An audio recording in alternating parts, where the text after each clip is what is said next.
사랑하는 자들아, 너희를 연단하려고 오는 불시험을 이상한 일에 당하는 것 같이 이상히 여기지 말고 오히려 너희가 그리스도의 고난에 참여하는 것으로 즐거워하라. 이는 그의 영광을 나타내시고 너희가 즐거워하고 기뻐하게 하려 합니다. 너희가 그리스도의 이름으로 치욕을 당하면 복이 있는 자로다. 영광의 영 곧 하나님의 영이 너희 위에 계심이라. 너희 중에 누구든지 살인이나 도치나 악행이나 남의 일을 간섭한 자는 고난을 받지 말려니와. 같이 읽겠습니다. 만일 그리스도인으로 고난을 받으면 부끄러워하지 말고 도리어 그 이름으로 하나님께 영광을 돌리라. 아멘. 기도하겠습니다. 하나님 감사합니다. 저희들 사랑해 주셔서 오늘도 예배의 자리에 또 은혜의 보좌 앞으로 저희들을 불러주셔서 감사합니다. 우리 인생에 살아가는 날 동안에 참 많은 시련과 고난이 있지만 오늘 말씀을 통해서 그 고난 가운데 담겨진 하나님의 뜻, 또 그 고난 가운데 우리가 어떻게 살아가야 되는지를 깨닫는 시간이 되게 하여 주시옵소서. 예수님의 이름으로 기도드립니다. 아멘. 우리의 삶에 고난이 없다면 얼마나 좋을까요? 정말 행복할 것 같아요. 아프지도 않아요. 먹고 살 만큼 돈도 충분해요. 또 진학과 취업도 뭐 남들은 다 바늘구멍이다라고 이야기하는데 우리는 서류 넣었다 하면 원하는 대학 다 들어갈 수 있고 원하는 직장 다 들어갈 수 있다 하면 얼마나 좋을까요? 그러나 고난이 없다면 우리는 결코 하나님을 찾지 않을 것입니다. 그리고 고난이 없다면 우리는 평생 자기의 잘난 맛에 살다가 그리고 하나님 없는 죽음을 맞이하게 될 것입니다. 오늘 나눌 말씀은 이 베드로전서거든요. 그래서 새벽마다 베드로전서를 제가 이제 새벽 기도를 통해서 나누고 있는데, 이 2000년 전에 베드로가 소아시아에 있는 이 성도들, 특별히 고난 중에 있는 성도들을 위로하고 격려하기 위해서 쓴 글이 바로 이 베드로전서예요. 그래서 이 글을 보는데, 왠지 제가 위로받고, 왠지 우리에게 주시는 말씀 같고, 그래서 2000년이 지났지만 그럼에도 불구하고 오늘을 사는 성도들, 특별히 고난 가운데 있는 성도들에게 주시는 하나님의 말씀이라고 믿습니다. 특별히 오늘 본문은 어떤 내용인가 하면 고난에 대한 지침서와도 같은 말씀이에요. 그래서 이 고난에는 크게 세 가지 가르침이 오늘 이 말씀 속에 담겨져 있는데요. 전체 주제는 불시험이에요. 불시험. 그래서 첫 번째 가르침은 뭔가 하면 불시험은 이상한 일이 아니다. 우리 12절 말씀을 다시 한번 읽어볼게요. 12절 사랑하는 자들아 너희를 연단하려고 오는 불시험을 이상한 일에 당하는 것 같이 이상히 여기지 말고. 아멘. 이 불시험이란 무엇을 말하는가? 이 문자적으로는 불같이 타오르는 시련, 그게 불시험이래요. 그래서 우리 공동번역 또 표준 세번역 성경에 보면 이 불시험을 뭐라고 번역하고 있는가 하면 시련의 불길이라고 번역하고 있어요. 그래서 오늘 제목도 시련의 불길이에요. 시련의 불길이 한마디로 뭐예요? 불같은 시험. 더 줄여서 불시험. 그냥 시험도 쉽지 않은데 불시험이야. 불시험. 이 불시험이란 무엇을 말하는가? 1차적으로는 그리스도로 인하여 또한 믿음으로 인하여 당하는 시련을 말해요. 제가 앞에서도 말씀을 드렸죠. 베드로전서는 베드로가 어떤 성도들, 어떤 상황과 환경 가운데 있는 성도들에게 쓴 편지라고요? 고난 가운데 있는 성도들. 이 고난이 믿음으로 인해서 당하는 고난, 그리스도인이 됨을 통해서 그리스도를 믿는다는 이유만으로 교회를 다닌다는 이유만으로 당하는 그 고난 가운데 있는 성도들을 위로하기 위해서 쓴 글이 바로 이 베드로전서거든요. 그래서 1차적으로 이 불시험이란 정말 이 초대교회 당시에 믿음으로 인해서 고난당하는 여러 가지 박해와 핍박을 받는 그 어려운 상황들을 바로 이 불시험이라고 말하고요. 이 궁극적으로 2차적으로 더 넓은 의미에서 이 불시험이란 이 땅의 모든 성도들이 이 땅에서 사는 날 동안에 이 땅에서 당하는 모든 시련을 말해요. 정말 그렇지 않나요? 우리 인생 가운데 꼭 믿음으로 인해서 고난을 받기도 하지만 믿음으로 인해서 내가 그리스도인임으로 인해서 불이익을 당하기도 하고 또 손해를 또 차별을 뭐 당하기도 하고 뭐 때로는 핍박과 박해를 당하기도 하지만 그것 말고도 이미 우리 삶에는 뭐가 넘쳐나요? 시련이 넘쳐나요. 정말 시련이 넘쳐나요. 여러분의 삶에도 정말 시련이 넘쳐나지 않나요? 불같은 시험들이 정말 많지 않나요? 근데 이 불같은 시험을 당할 때 어떻게 여기라고요? 이상하게 여기지 말고 당연하게 여기라는 거예요. 그러니까 이상한 일이 아니다라는 거예요. 시련이 있는 거, 불같은 시험을 당하고 고난을 당하고 이거는 당연한 것이다라는 거예요. 저는 수요일마다 이 수요 드라마를 보고 있거든요. 여러분 어떤 드라마 보세요? 저는 존 버년의 철의 역정이라는 드라마를 보고 있어요. 수요일마다 이제 존 버년의 철의 역정을 우리가 교회에서 나누고 있거든요. 이 철의 역정을 보신 분들 또 보고 계신 분들은 어떤 스토리인지 다들 아실 거예요. 크리스천이 이 천국을 향해서 나아가는 그 여정을 이제 이렇게 다 이렇게 스토리를 만든 게 이제 철의 역정이거든요. 근데 철의 역정을 보면 이 크리스천의 그 길을 보면 그 천국을 향해서 나아가는 그 길을 보면요. 온통 시련의 연속인 거예요. 막 절망의 수렁이 있고 고난의 언덕이 있고 고난의 언덕을 지났더니 겸손의 골짜기가 나오고 겸손의 골짜기에서 에볼론과 마귀와 열심히 싸워가지고 이겨서 또 겸손의 골짜기를 통과했더니 웬걸 사망의 음침한 골짜기가 또 나오고 정말 산 넘어 산인 거예요.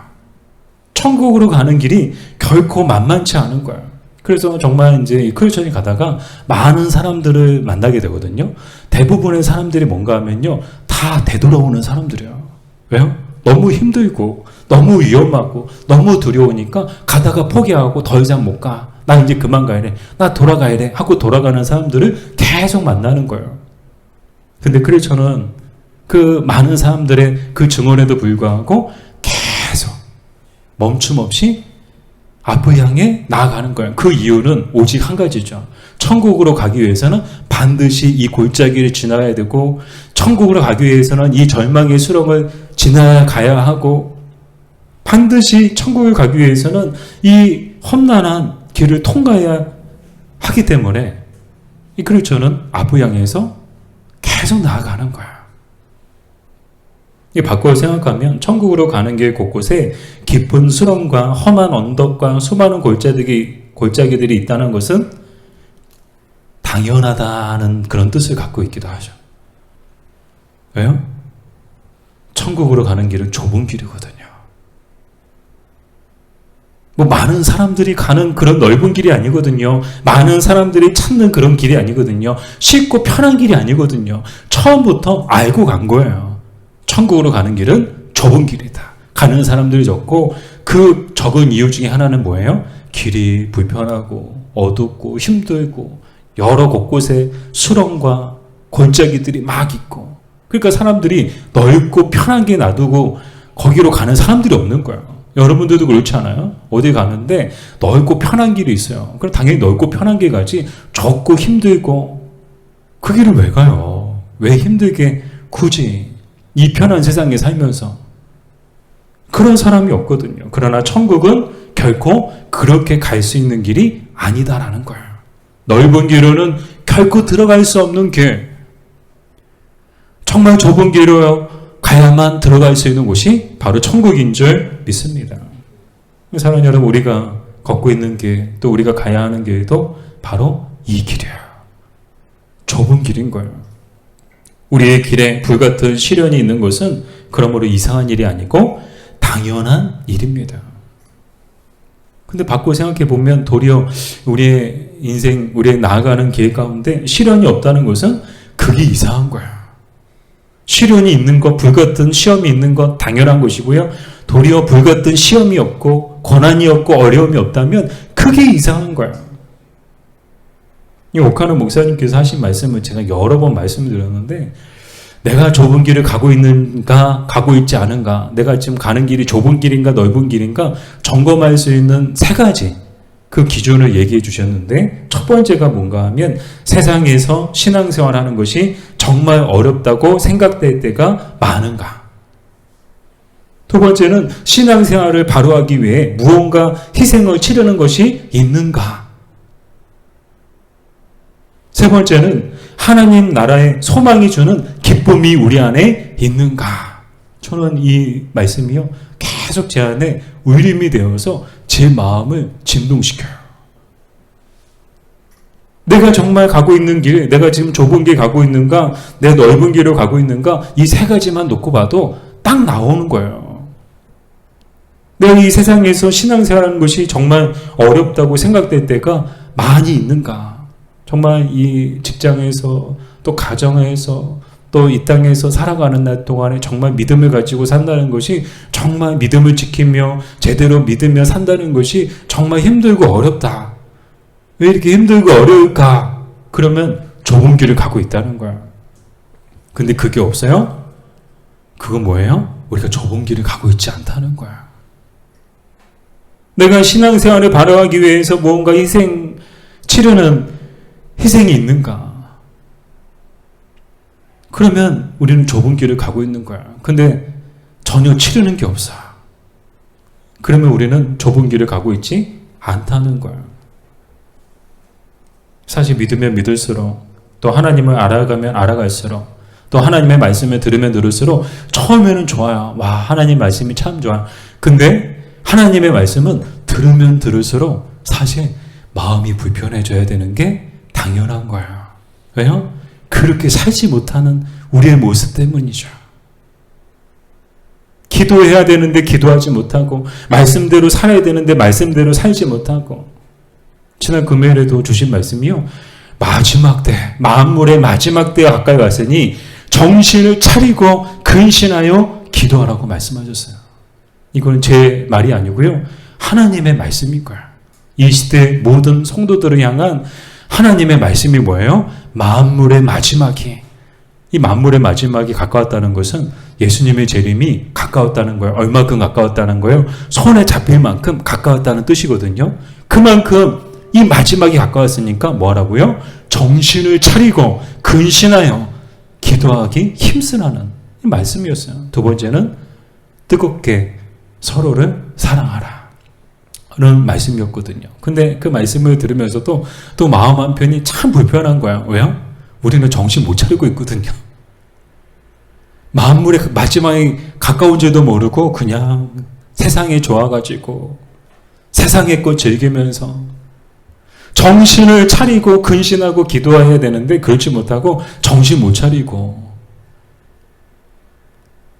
살고 있는 우리의 모습 때문에 그 말씀을 들으면서 우리의 마음이 불편해지는 거야.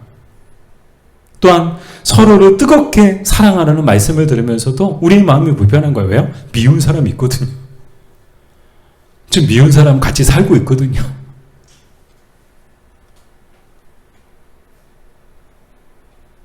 때로는 직장에 미운 사람이 있고요.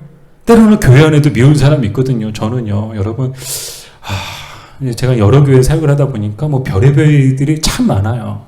교회를 보면요, 교회 안에서도 서로 미워가지고 서로 얼굴 안 보고 싶어가지고 막 어떻게 방법을 찾으시는가 하면 교회는 나가야 되겠고 교회 안 나오면 나만 손해니까 여러분 교회 안 나오면 뭐 미운 사람 있다고 그래서 교회 안 나오면 여러분만 손해예요.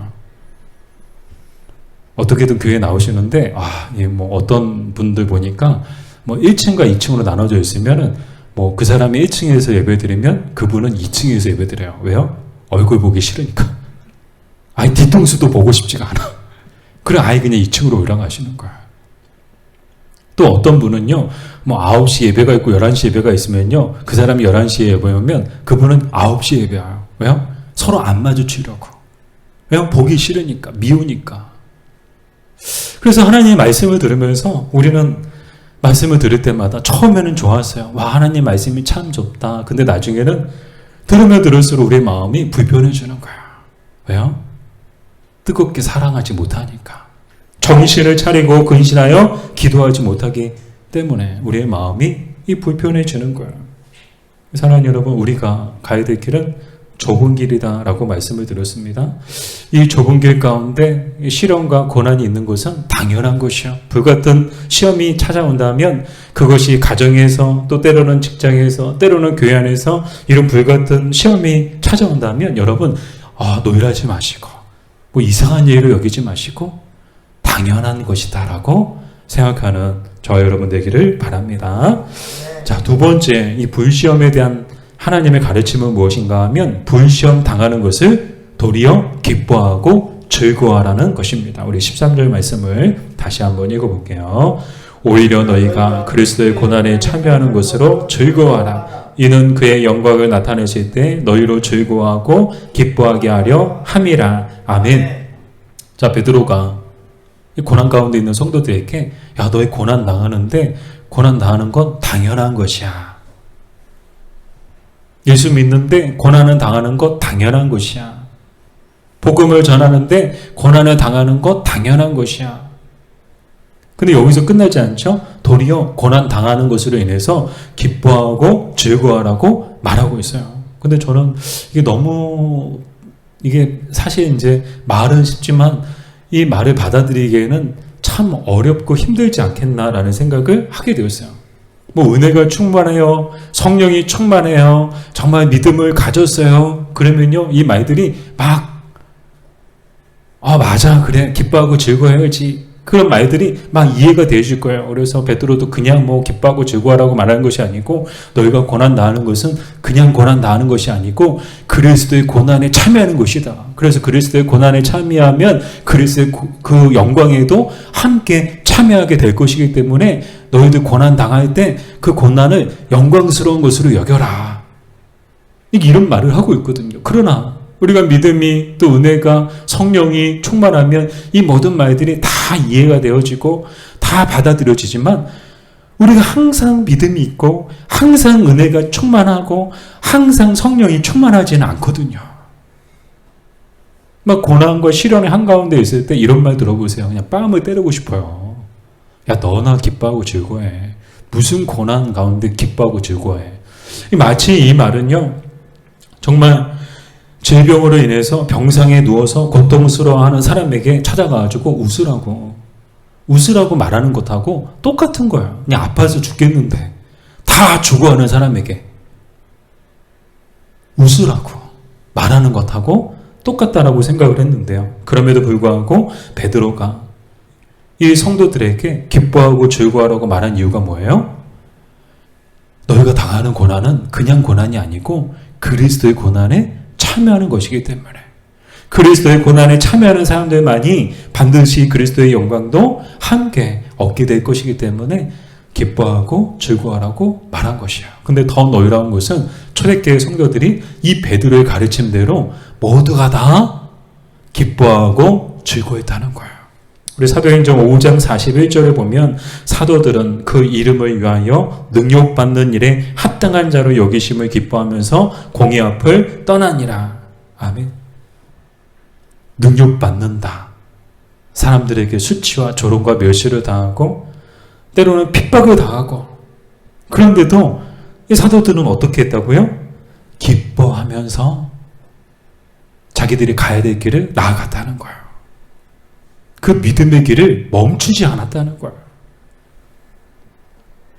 사실 생각해보면 초대교회 당시에는요, 우리가 지금 상상할 수 없는 그런 박해의 시대였어요. 순교의 시대였죠. 그리스도인이 된다는 거, 내가 예수님 믿는다는 것은요, 사실상 순교를 각오해야 되는 거야. 모든 걸 다 이를 각오가 되어 있어야 비로소 그리스도인이 되고 또 내가 예수님을 믿는다라고 말할 수 있었어요. 왜요? 내가 그리스도인이라고 밝히는 순간, 내가 예수님 믿는다고 고백하는 순간 말로 다 표현할 수 없는, 정말 지금까지 살면서 한 번도 경험해보지 못했던 그런 수치와 조롱과 멸시는 기본이고요. 직장에서 해고당하고 재산을 몰수당하고 불법으로 감금당하고 고문당하고 심지어 사자들의 밥이 되고 또 화형에 처해지던 시대가 바로 이 시대거든요. 그런데도 불구하고 초대교회 성도들은 어떻게 했다고요? 고난과 시련 당하는 것을 도리어 기뻐하고 즐거워했다는 거예요. 바울과 시라도 그러지 않았나요? 바울과 시라가 전도 여행 중 빌립보에서 점치는 귀신 들인 여종 하나를 만나게 되죠. 그래서 그 귀신 들인 여종을 고쳐줘요. 귀신이 떠나가죠. 그러자 그 귀신 들인 여종의 주인들이 와가지고 감사하다고 고맙다고, 우리 종 귀신 들여가지고 굉장히 고생했는데 우리 종 낫게 해주셔서 정말 고맙다고 그랬을까요? 아니야. 자기들의 수입이 사라진 것으로 인해서 이 바울과 시라를요, 관리들에게 넘겨주는 거야. 그래서 관리들은 이 바울과 시라를 어떻게 해요? 매질하고 옥에 가두죠. 근데 이제 많은 매를 맞았다고 성경에 나오는데 얼만큼 맞았을까? 사실 이제 유대의 그 태형에 의하면 그 유대의 태형에는 딱 때릴 수 있는 그 매의 숫자가 딱 정해져 있어요. 그래서 40에서 하는 가만 수까지만, 즉 때려도 39대가 최고 매인 거예요. 최고 39대까지만 때릴 수 있는 거야. 근데 로마의 태형은 뭔가 하면요, 로마의 태형은요, 그 매수에 대한 제한이 없어요. 그래서 그 로마의 그 상관이 명령을 내릴 때까지, 이제 그만할 때까지 계속 때릴 수 있었던 거야. 근데 이제 사도 바울이, 바울과 시라가 맞은 매가 어떤 매인가 하면 유대인들의 태형, 그 40에 하나 감한 매를 맞은 게 아니고 로마의 태형을 맞은 거야. 즉 수없이 셀 수 없을 정도로 많은 매를 맞았다는 거야. 매 맞고 옥에 갇혔어요. 아마 우리 같으면 몸도 몸이지만 몸보다 더 아픈, 맞은 몸보다 더 아픈 건 우리의 마음이 더 아프지 않았을까 싶어요. 왜요? 다른 일하다가 뭐 잘못하가지고 큰 죄를 저질러서 매를 맞고 감옥에 갇혔다면 그래, 내가 죄를 지어서 다 내 잘못이야 할 수 있는데 그게 아니었어요. 복음 전하다가 귀신을 쫓아냈고 그 일로 인해서 맞고 옥에 갇힌 거예요. 어쩌면 하나님을 원망할 수도 있는데 바울과 시라는 어떻게 했습니까? 그 옥중에서도 기도하고 찬송했다는 거예요. 어떻게 기도하고 찬송했을까? 다 죽어가는 목소리로, 하기 싫은데 억지로 하듯 그렇게 기도하고 찬송하지 않았을 것입니다. 그리스도의 고난에 참여한 것으로 인해 기뻐하고 즐거워하며 찬양했을 것입니다. 그랬더니 노여로운 일이 일어나죠. 막 옥문이 열리고, 그런 노여로운 일이 그 감옥 가운데서 일어나는 것을 보게 되죠. 사랑하는 여러분, 우리에게도 이런 믿음이 있어야 합니다. 불같은 시련을 당하더라도 기뻐하고 즐거워해야 합니다. 초대교회 성도들처럼 믿음으로 인하여 당하는 시련이든 인생에 찾아오는 시련이든 그 가운데서도 기뻐하고 즐거워해야 한다는 것이죠. 그러나 사실 이 말처럼 되던가요? 우리도 똑같은 어려움을 당한다면 우리도 과연 바울과 시라처럼 하나님 앞에 기뻐하고 즐거워하며 초대교회 성도들처럼 기뻐하며 즐거워할 수 있는가? 아마 우리는 참 힘들 것 같아요. 아마 그런 일에 당하면요, 더 속상하고 더 억울하고 하나님 앞에 감사하기는커녕 하나님에 대한 불평과 원망이 막 우리 안에 막 불같이 일어날 것 같아요. 그럼에도 불구하고 기뻐하고 즐거워하는 것이 믿음인 줄 믿습니다. 그리고 이 믿음을 가진 사람들만이 초대교회 성도들, 그리고 바울과 시라가 들어간 그 영광스러운 나라에 들어가게 될 것입니다. 마지막으로 세 번째, 이 불시험에 대한 가르침은 뭔가 하면 불시험은 우리에게 복이다 라는 말씀인데요. 우리 14절을 다시 한번 읽어보겠습니다. 너희가 그리스도의 이름으로 치욕을 당하면 복 있는 자로다. 영광의 영 곧 하나님의 영이 너희 위에 계심이라. 아멘. 이 불같은 시련이 오더라도 우리가 기뻐하고 즐거워해야 하는 또 하나의 이유는 뭔가 하면 바로 고난조차도 우리에게 복이 되기 때문이다라는 거예요. 최근에 우리 교회 한 교우분이 상을 당하셔서 장례식장에 다녀왔는데 정말 한평생 이 믿음으로 사신 권사님이시더라고요. 이 믿음의 가정을 이루고 자녀들도 믿음의 자녀들로 성장해서 이 모였다 하면 예배드리는 가정이래요. 참 아름다운 가정을 이루셨더라고요. 그래서 위로의 예배를 드리면서도 이 하나님은 참 은혜로우신 하나님이시다라고 저는 생각했거든요. 그 이유가 뭔가 하면 정말 죽음은 슬픈 거잖아요. 근데 하나님의 사람들, 하나님의 자녀들에게는 이 죽음조차도 복이 되게 하시는 이 하나님의 그 은혜를 느끼면서 와, 정말 하나님은 정말 좋으신 분이시다. 정말 이 죽음조차도, 이 슬픔조차도 우리에게 복이 되게 하시는구나. 그래서 정말 기쁘고 감사한 마음으로 다녀왔거든요. 이 불같은 시련도 그렇다는 거예요. 불같은 시련이 없으면 좋겠죠. 그러나 없을 수는 없어요. 불같은 시련은 당연한 것이다라고 말씀을 드렸습니다. 그래서 여러분들 마음의 준비가 되어 있어야 돼요. 지금 평안해요? 여러분, 그 평안이 계속되진 않을 거예요. 여러분, 그렇다고 제가 이렇게 안 좋은 예언 같은 거 하는 건 아니에요.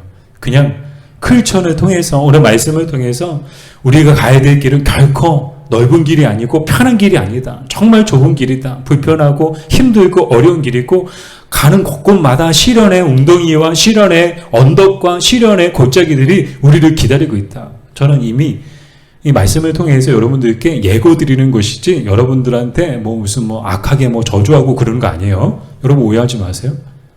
우리는 늘 마음의 준비가 되어 있어야 되는 거야. 때로는 우리 인생 가운데에도 불같은 시련들이 찾아올 수 있다는 거. 때로는 지금 이 순간에 정말 이 시련의 불길 한가운데 있는 분들도 계실 거예요. 목사님, 제가 지금 불같은 시험 가운데 있어요. 그런 분들도 계세요. 반면 불같은 시험 가운데 있지 않는 분들도 계세요. 그냥 평안하고 그냥 그냥 이대로 참 좋다. 그냥 이대로만 살았으면 좋겠다 하는 분들도 계실 거예요. 그러나 늘 우리는 마음속에 불같은 시험이 언제든 우리에게 찾아올 수 있음을 우리는 기억해야 되는데요. 그 불같은 시련 가운데서도 우리는 어떻게 해야 되는가? 이 불같은 시련조차도 하나님은 복으로 바꾸시는 하나님, 복이 되게 하시는 하나님. 그래서 나중에는 이 불같은 시련들을 통해서 하나님 앞에 하나님 감사하다라고 고백할 수 있게끔 만드시는 하나님을 우리는 보게 될 것입니다. 우리 팬인가 제자인가의 저자로 우리에게 친숙한 카인 아이들먼 목사님의 글에서 본 이야기인데요. 여러분 잘 들어보세요. 누군가 한 실험을 제안을 했대요. 그래서 여러분의 자녀의 전체 삶을 기록한 원고와 또 지우개를 함께 나눠줬대요. 그러고서 여러분들이 여러분의 그 자녀의 그 전체 삶을 보면서 혹 지우고 싶은 것이 있다면 지금 지우개로 지우시라고. 여러분이라면 무엇을 지우고 싶으세요? 아마 좋지 않은 과거는 다 지우고 싶을 거예요. 우리 자녀들의 인생 가운데 좋지 않고 또 기억하고 싶지 않고 슬프고 또 실패하고 실수했던 것들은 다 지우고 싶을 거예요. 사람의 심리가 그렇잖아요. 우리도 이력서 쓰거나 자기소개서 쓸 때 항상 좋은 것만 쓰지 안 좋은 거는 여러분 쓰지 않죠. 왜요? 자기에게 도움이 안 되니까. 항상 이력서 보거나 자기소개서 보거나 명함을 받아보면 항상 화려해요. 온갖 좋은 것만 다 남겨놨지 온갖 추잡하고 더럽고 실패하고 실수하고 그런 것들은요 하나도 없어요. 사람의 심리가 그렇잖아요. 그래서 카인 아이들먼 목사님은 나라면 무엇을 지을까 생각하다 가장 먼저 떠오른 게 딸이 초등학교에 들어가서 학습장애로 고생했던 부분, 대학에 가서 만난 바람둥이 남자친구 때문에 고생했던 부분, 대학을 졸업하고 원하는 회사에 취직했지만 느닷없이 해고당한 일을 지울 것이다 하고 마음 먹고 지우려고 했는데 막상 지우려고 하니까 도저히 지울 수가 없었대요. 왜요? 만약 이 부분들을 지운다면 다른 불같은 시련의 한가운데서 하나님께서 보여주신 돌보심의 손길을 보지 못할 것이고 그 시간들 속에서 신앙과 인격이 성장했다는 것도 보지 못할 것이기 때문에 도저히 지울 수가 없었대요. 바꿔 얘기하면 딸아이가 그 힘들고 어려운 시간들을 잘 견디고 또 지금처럼 훌륭한 또 성숙한 인격과 신앙을 갖게 된 것이 다 무엇 때문인가? 뭐 인생의 좋은 날, 좋은 시기, 좋은 일 때문에 그러는가? 아니라는 거예요. 정말 시련의 한가운데 불같은 시험의 그 순간들 속에서 하나님을 만나고 그 가운데서 인격이 성숙하고 신앙이 성숙할 수 있었다는 거예요. 이게 불같은 시험이 우리에게 복인 이유인 줄 믿습니다. 사랑하는 여러분, 정말 불같은 시험은요, 생각해 볼수록 참 복인 거예요. 왜요? 이 불같은 시험을 통해서 우리는 더 겸손하게 되고, 이 불같은 시험이 없었다면 우리는 하나님 앞에서 정말 왕은 저리 가라 할 정도로 교만의 끝판왕처럼 살았을 것 같아요. 자기밖에 모르고 자기 뜻대로 살다가 그렇게 하나님 앞에 갔을 것 같아요. 그러나 이 고난의 이 불같은 시련을 통해서 우리는 하나님 앞에 겸손해지고, 그리고 또 겸손해졌더니 하나님이 복을 주시는 거예요. 왜요? 하나님은 겸손한 자들에게 은혜와 복을 베풀어 주시는, 또 능력을 베풀어 주시는 하나님이시기 때문이죠. 또한 불같은 시험이 우리에게 주는 복은 우리를 더욱 성숙하게 해줬다는 거예요. 이런 시련이 없었다면 우리는 정말 인격적으로도 신앙적으로도 정말 성숙하지 못한 인격과 신앙을 가지고 살았을지 모릅니다. 교회는 다니지만 교회를 10년, 20년, 30년 다니고 교회에서 장로니 권사니 그런 타이틀을 가지고 있다 할지라도 이런 불같은 시련이 없었다면 우리는 결코 훌륭한 인격과 신앙을 갖지 못했을 거예요. 그러나 불같은 시련을 만남을 통해서 우리의 인격과 신앙이 성숙해질 수 있었다는 거야. 그러니 불같은 시험도 우리에게는 복이었다는 것이죠. 무엇보다도 불같은 시련이 우리에게 복이 되는 이유는 이 불같은 시련을 통해서 우리는 하나님과 더욱 가까워졌기 때문인 줄 믿습니다. 불같은 시험이 없었다면 우리 하나님 찾지도 않았을 거예요. 하나님 없이 살았을 거예요. 그러나 이 불같은 시련을 통해서 우리는 하나님을 찾게 됐고, 하나님을 의지하게 되었고, 하나님을 바라보게 됨을 통해서 말로 다 표현할 수 없는 하나님의 노율한 돌보심과 그 보호하심을 느끼며 살아가게 된 것이죠. 그러므로 사랑하는 여러분, 불시험을 만나셨나요? 기뻐하고 즐거워하십시오. 우리에게는 불시험마저도 반드시 복이 될 것입니다.